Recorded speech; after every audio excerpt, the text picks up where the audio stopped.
Hi guys! So ayun nga, sinamahan ko nga si Maui sa kanyang laro dito sa may Novadesi Sports Complex sa Novaliches. Sinamahan ko nga siya dahil gustong-gusto niya nga daw akong kasama. Eh di wow!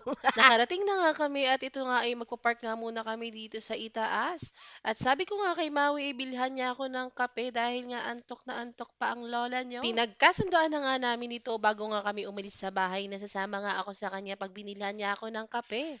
Nagtalo pa nga kami sa sasakyan kasi akala ko wala ngang kapihan, yun pala meron dito sa loob ng court. Umalis nga kami ng bahay at wala pa nga kaming kain kaya naman ngayon naghahanap kami ng pwedeng kainan.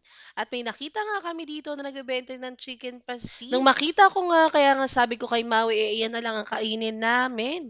Kasi nga natatakam ako, pero nung natikman ko hindi nga siya masarap. So hindi ko nga alam itong Maui bumili pa nga siya ng siomai. At meron nga diyang pork siomai, pati na nga rin Japanese. At ayan, kumakain na nga kami dahil nga gutom na ang mga first After nga namin kumain, dyan na nga, ininom ko na nga itong kape na binili sa akin ni Maui at hinihintay ko nga siya. Hindi ko nga rin nagustuhan itong kape dahil nga sobrang tamis. Pero kasalanan ko dahil nga pinili ko ay caramel. Kung makabalik nga kami, mag-uumpisa na nga itong game ng Caloocan pati na nga rin ng Pangasinan. Shoutout nga pala dito kay Boss Coach Chris namin na napakabait. Tinanong niya nga ako kung naka-live na raw ako, sabi ko hindi pa. Nakakatuwa nga itong tao na to kasi naman napaka-approachable and napaka-genuine ng puso. Grabe.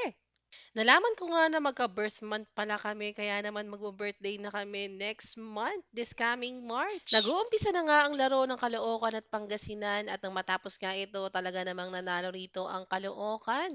Nung matapos nga ang laro nakauwi na nga kami at sabi ko nga kay Maui nagugutom nga ako. Dala ko pa nga ang aking laptop dahil nga may trabaho ako ng araw na ito. Siya na nga ang pinahanap ko kung saan kami kakain kaya naman dito niya ako dinala sa may Lilac sa may Canto Pares. Naka-order na nga kami ng pagkain at kay Maui nga ang chicken at sa akin ang pares na may bone marrow. Medyo disappointed nga ako nito dahil nga hindi ganito yung ini-expect kong pares at hindi siya worth it sa presyo niya. Wala na nga kaming magawa kaya naman kumain na lang at inubos nga namin itong pares pati na nga rin ang bone marrow na in-order ko. Pati nga rin si Maui hindi natuwa sa kanyang in-order na chicken dahil nga wala daw itong lasa.